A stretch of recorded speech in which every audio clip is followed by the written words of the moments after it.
যার তাওহীদ নাই তার ফেব্রুয়ারি কি আবার? যার ভিতরে ঈমান নেই তার কিসের বেনামাজি?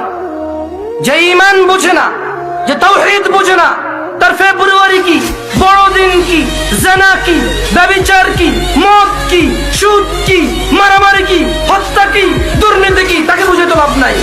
মনে রাখবেন, 14ই ফেব্রুয়ারি থেকে নিষেধ করে লাভ নেই। কারণ 14ই ফেব্রুয়ারি ওই সকল মানুষ যায় যারা তাদের রবকে বোঝেনি। মনে রাখবেন, আমি আজকে রবের সাথে পরিচয় করে দিয়েছি এদের।